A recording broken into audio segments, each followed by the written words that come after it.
สบายดีบดามพะเลาะมื้อนี้สิพาพี่น้องมาเลาะเก็บผักเด้อเก็บผักธรรมชาติมาเลยไปเก็บผักน้ำกันถ้ามาเอาสายบัวต่อบัดนี้นะหลังจากเก็บผักกูดแล้วมาเอาสายบัว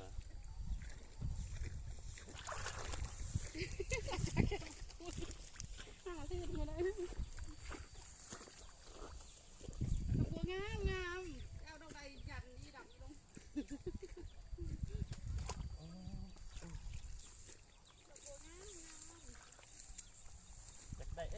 อยากได้แต่แม่นดอกบัว ดอกใดดอกบัวเอาเมื่อกินกับตำ เนาะอยู่เนาะโอ้ตายติดลมบอกว่าใส่เกือบลงอุ๊ยสร้างเห็ดของเจ้าเนาะวัดเกือบลงกันเนาะวัดกันนะไปเฉยทั้งคู่เดี๋ยวมันมีไอ้น้อยมันมีดอกจุ่มนะเมื่อกี้พี่เอาใบมันออกกัน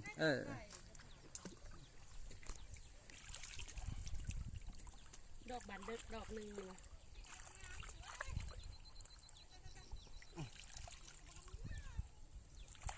น้ำเราบุ้งใส่เอา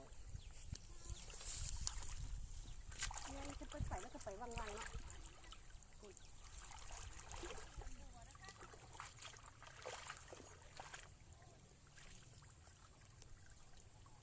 ไอ้ที่วันยังก็ทำอะไรอย่างเงี้ยยังก็คือ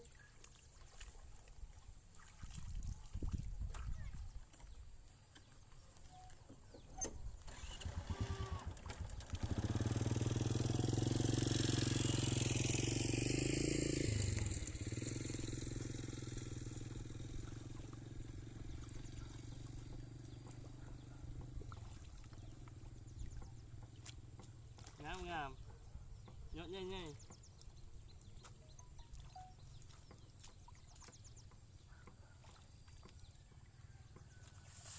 เธอตัวไหนดอกมันแห้วแล้วกับบ่เอา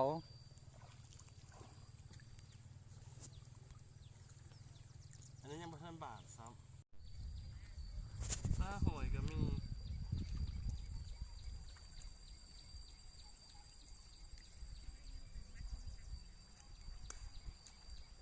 หอยก็มีนะมันน่าสิมาหาเก็บหอยเธอไปเอาฟักพุ่นเลยบ่เธอ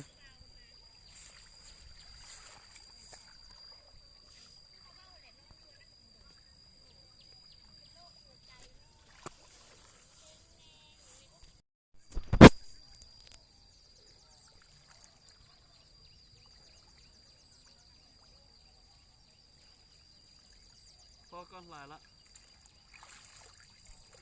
นี่เอาดอกนี้เนี่ยเธอเห็นว่าเอาอีกดอกหนึ่งซะ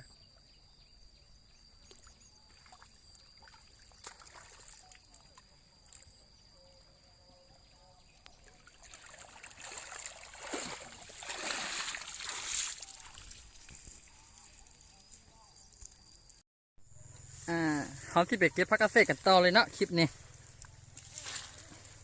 ไอ้น้อยนี่ใส่หลายบะนี่ปลาผักกระเทียมพี่น้องเอ้ยป่าผักเกษตรธรรมศาสตร์ผักบุ้งก็มีเป็นอย่างงาม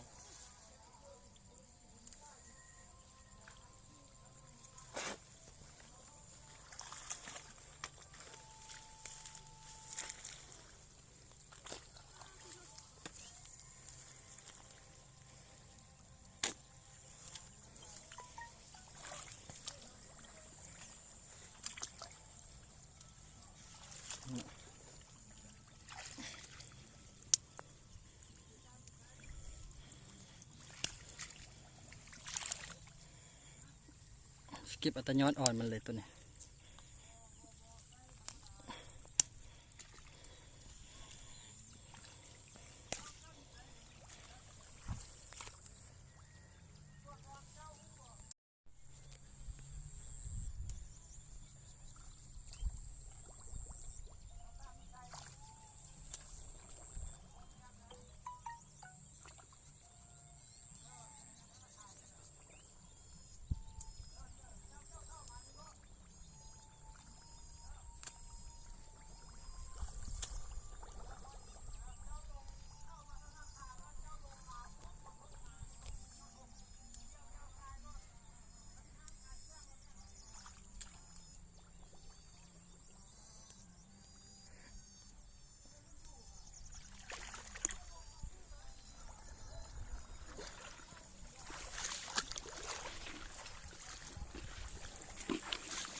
กับเก็บไปคั่วใส่น้ำมันหอยกระเซฟ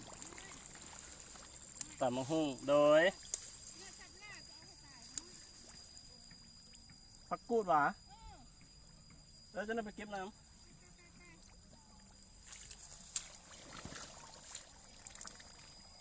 พักหลายพี่น้องเอ้ยพักอย่างก็มีหมดธรรมศาสตร์ปลอดสารพิษพอกันบ่เสียเอาอีกวะ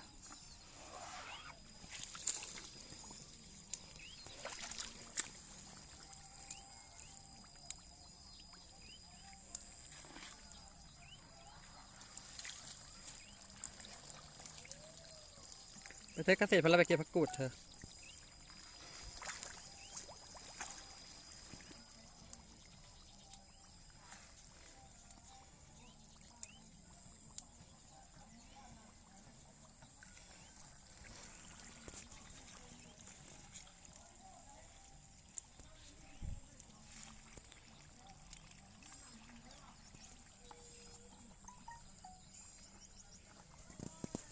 เดี๋ยวเราจะเก็บไปกินกับตำมะฮุ่ง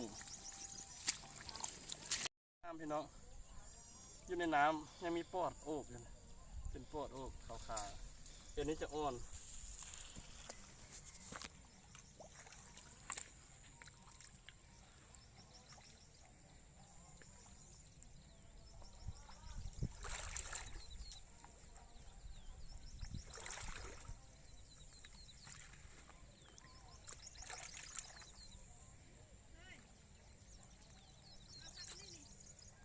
พักหยัง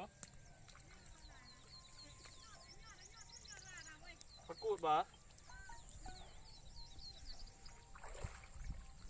ไปเก็บผักกูดตื่นไปเก็บผักบงพี่น้องเก็บผักบงอีกเห็นผักบงเอาผักบงเห็นผักกระเซ็ดเอาผักกระเซ็ด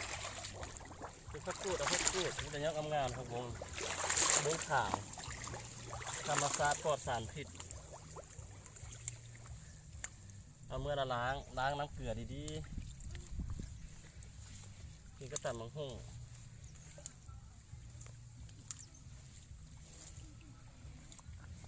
นี่พี่น้อง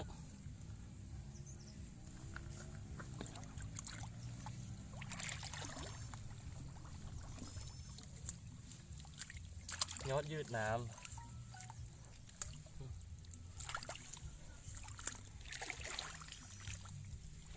บงขาว